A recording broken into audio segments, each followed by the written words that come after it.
Don't ask. Somebody's been opening up the gates of hell in my house again. I don't want to know. Anyways. Welcome back, folks. This is Lucifer Leg of Borden coming at you with yet another video. We're diving back into the world of Satanism and Sabrina, the Teenage Witch. People may know that the other day, actually, I binge watched Sabrina season 2, and I kind of tweaked out. This second season had a lot of very woke elements in it, and some very anti-male elements. Kind of going the whole Gillette razor commercial male toxicity route. Excuse me. Oh. I didn't get proper sleep last night due to the new dog.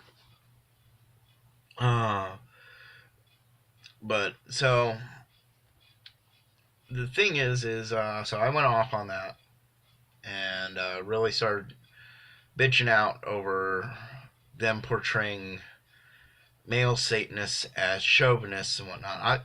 There's a lot of questionable elements in this show that, you'd think that a real Satanist would take, offense to. But the truth is no. We're not really, I know the Satanic Temple tried to take offense to some of the elements in it when they sued for the whole Baphomet with children thing.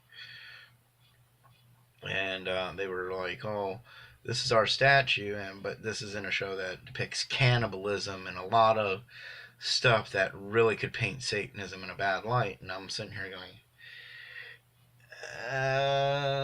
guys, we kind of encourage people in movie and cinema to portray us as the bad guys in a way, because we kind of ham that up. LaVey always did it. He even did an appearance in The Devil's Reign with William Shatner, John Travolta, and several other actors.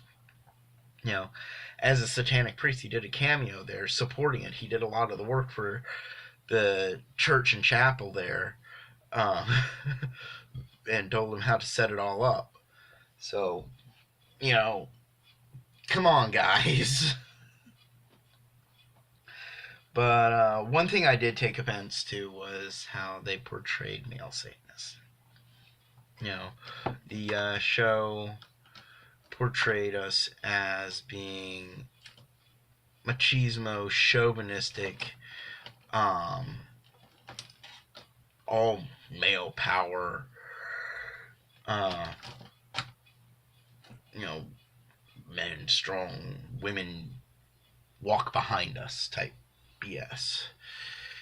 And that's how the show was starting to portray the high priest of the Church of Night in the show, and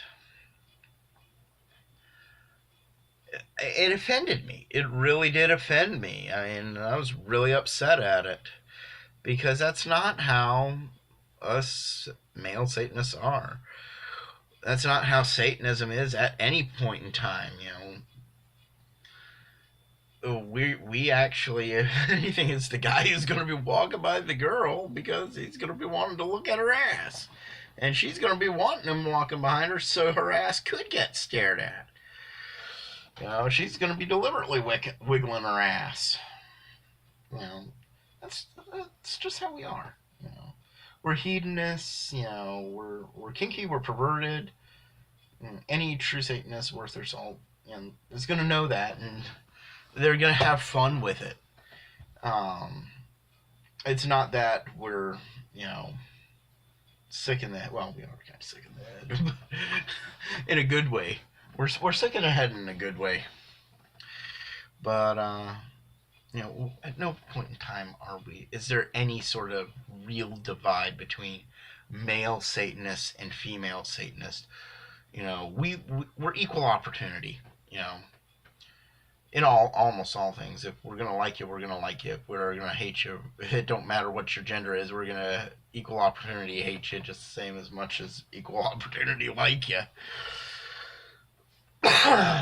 But Satanism doesn't need any woke points. But anyways, I digress. I kind of went off on a tangent there.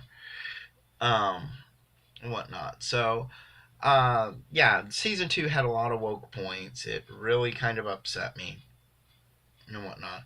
But overall, the actual core, when you look past that, there is a really good driving story arc to the second season.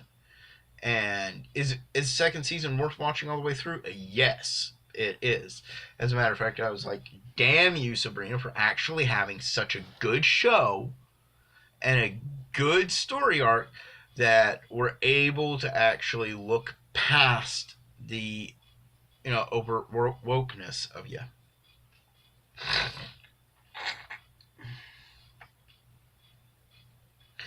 Now, do not get me wrong. There was episodes that confused me in the show as far as being woke or not. Because in like the first episode, it goes like super SJW woke, but in the second episode, it's almost like the characters are paying for the first episode. And then there's the new character. I don't even think she's the actual character. Is in the comic books. I know that several of the characters were not in the comic books. They're strictly for the show, and I believe this is one of them. The Sally. It's the character that in this season is now called Theo, and apparently, cross-dressing girl who is trying to transition into a boy. And played by an actress who identifies herself as non-binary, as neither boy or girl. And I'm like, I stated it in my rant video, and I'm going to state it here again more politely than I did in that. If you're born a specific gender, that's what you are. If you don't like that gender, you can physically transition into a different gender. Mostly. You can make yourself appear to be another gender, but you're never going to actually be that gender. To stand there and try to say I'm neither gender when it's clear you are one gender is completely ignorant. This young lady identifies herself as non-binary, and it's clear she's a girl. She's a flat-chested girl, but she's a girl. She was born a girl, and she has all the lady parts. She doesn't have any male parts. You're a girl. Get over it, or go and get the male parts attached. That's simple. I will not refer to you as non-binary. I will not refer to you as anything other than boy or girl. Unless you're in the process of transitioning, then I'll happily call you a transgender or transsexual. That makes sense.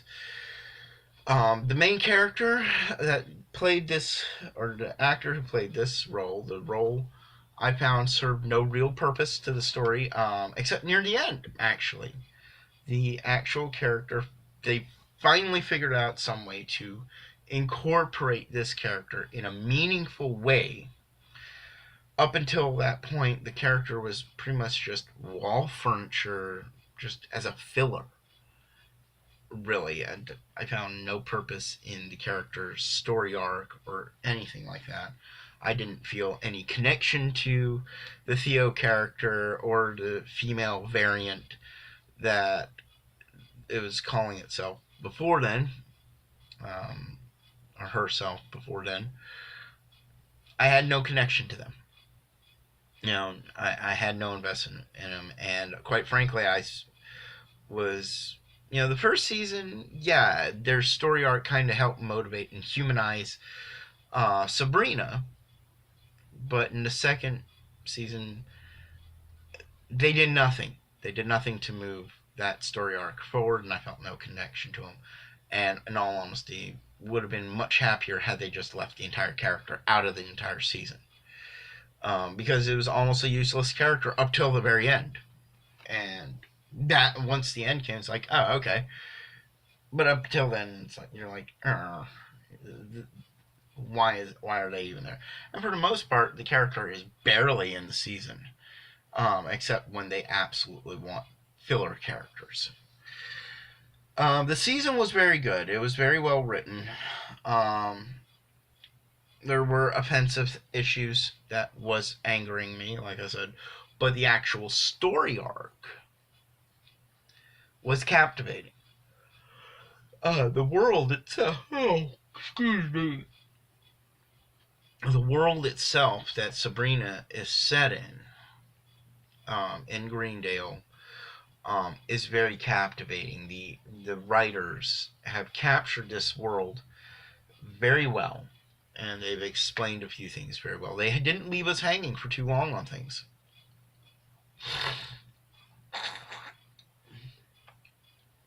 There is an issue still, though. They still did leave us with at least a couple questions. We still don't know about Sabrina's sibling. We don't know anything about them. Apparently, Sabrina was one of two siblings. One of the siblings had a cloven hoof, which I'm guessing we're to assume was actually Sabrina. Because she's, spoiler alert, she's the Antichrist and whatnot. And, she's Lucifer's daughter. She's, yeah, pretty much the Antichrist. She's the one who's supposed to kick off the end of the world. And she turned around on her dad and said no. An issue that I had at the end of it, if you haven't, warning, with my videos, I don't hold back spoilers. So, yeah. I should have given you a spoiler alert at the beginning of the video. But, oh well. At the end, at the very final scene, I have a really big problem with the very final scene in the season, and that's, a character made a very big sacrifice to save everybody, and she, this guy, he was pretty much Sabrina's boyfriend, and she's like, sorry. She was like, let's go to hell and bust him out of there. And I'm like, why? Why would you do that? He's there of his own volition to keep you all safe. Busting him out is not a good idea. And as a matter of fact, it spits in the face of his sacrifice. I had a problem with Star Wars doing the same thing. Finn was all geared up to pretty much end the whole conflict. He was going to ram himself into a giant laser in this weird, broken down, I guess, speeder or whatnot. And she goes and rams him out of the way. And it was like, what? Why? That's just spitting in the face of what he was about to do. And it would have actually, had Finn actually sacrificed himself, it would have validated almost everything he had done throughout the entire 2 episodes of Star Wars that he was in. And, because I have, zero respect for these characters. So, if he had done so, that would have been his climax and would have been great. But he didn't. And it was a very weak scene. And same principle applies to Sabrina. It's a very SJW notion. Let's go to hell to break my boyfriend out, who who is in hell on his own volition, sacrificing himself for everybody's benefit, the whole world's benefit. Let's go spit on that. Yeah, I don't really care for that. Either way, I mean, overall, the entire season's a really good season. I really enjoyed it for the base storyline. You know, once I could get past the parts that actually were very offensive to me, or the elements that were very offensive to me, bored me to death. Oh my god, I'm sorry. I don't know why I'm yawning so much. I need coffee. Or just overall, just were useless. And there was a number of them. Don't get me wrong. There was a number of them. And for that, the first season, I'd give it a 5-star if I could. Or at least a 4.5 star. This season, because of a lot of the woke stuff, I'd give it about a 3.5 stars. And that's only, I'd only rank it that high because the storyline was good enough to sort of override the woke elements or make you willing to deal with the woke elements, the SJW stuff and whatnot, just to get to the storyline. And it was that good of a storyline to keep you involved in spite of all that stuff. And that's good. That's good story writing. But, they need to tone down the woke.